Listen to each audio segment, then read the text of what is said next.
Exercise number 17. Ready? Start.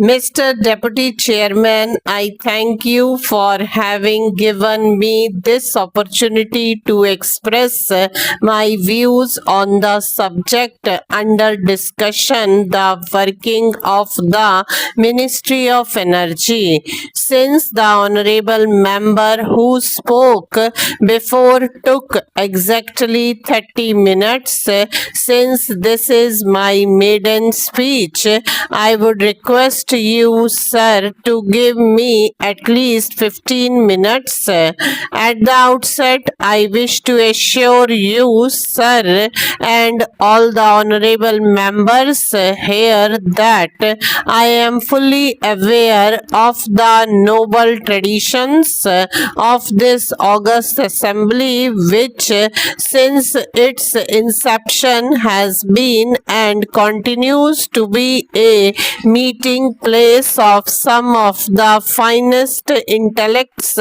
in our country, of scholars, statesmen, and towering personalities who have distinguished themselves in diverse fields. Much comments has been made in the press recently about the present infusion of young blood into this house of elders. I hasten to reassure you, sir, and all the senior members here that they need harbor no apprehension on this score. I give you my solemn word that I shall never fail to uphold the dignity, prestige, and decorum of the Rajya Sabha, and I shall do nothing to detract from the house that has been added to it by the luminous personalities who have graced these hallowed portals, who are no longer with us, and to whom I pay my respectful homage as a new entrant. I deem it a great honor to stand here and speak on the floor of the very same Rajya Sabha where 36 years ago in 1962 our great departed leader rose to make his forceful maiden speech, which electrified the entire nation. While electrified the whole country with his maiden speech, the theme of my maiden speech today is going to be dedicated mainly to the subject of electricity. My leader has sent me here together with my colleagues in the party of ECO, the voice of the people of Tamil Nadu, in this national forum. In particular, I have come here as a representative of the weaker sections of our society, the toiling masses, the crores of humble workers, to give oral manifestation to their feelings and legitimate desires and make them known to the rest of the country. There are many members here who are far more knowledgeable than I am and vastly richer in experience. Some of them may disagree with some of the views I put forth. I wish to emphasize the fact that the fundamental purpose of my speaking here in the Rajya Sabha is not to engage in wordy duels with other members, but to state positive truths to the best of my knowledge and to draw the attention of the nation to certain crucial issues. Tamil Nadu has been facing acute shortage of electricity for more than a decade. The state government was forced to impose power cuts ranging from 25% to 100% intermittent competently from 1991-92 onwards to overcome the shortage.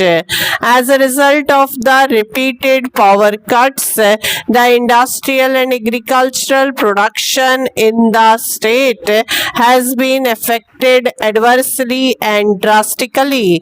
Tamil Nadu has very meager hydel potential. Most of the economical hydel potential has either already been exploited or is already on the anvil. The balance of potential is either tied up in interstate disputes or is too small and seasonal for economic exploitation. The only fossil fuel that is available in the state is lignite, and efforts have already been undertaken to utilize this potential in an optimum manner. Tamil Nadu has almost exhausted its hydel resources and has no coal resources at all.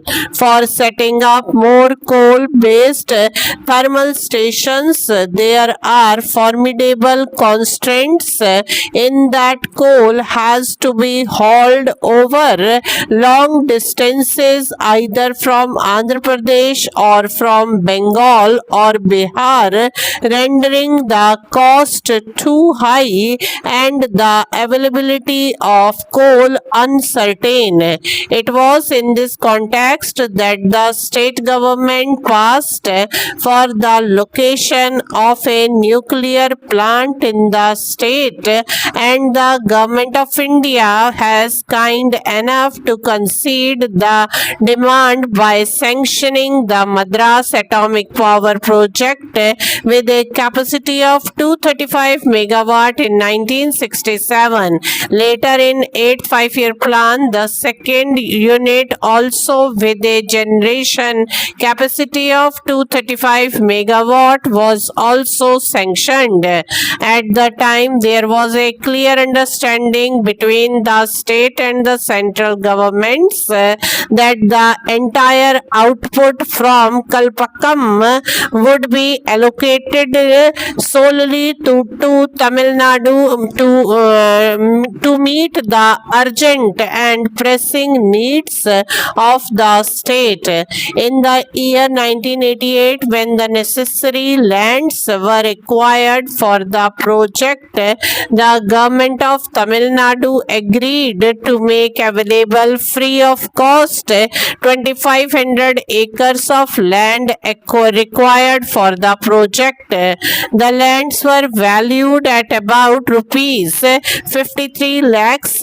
This commitment was based on the confirmation given by the Madras Atomic Power Project authorities to the effect that in return the entire energy output from the project would be sold to Tamil Nadu. Stop.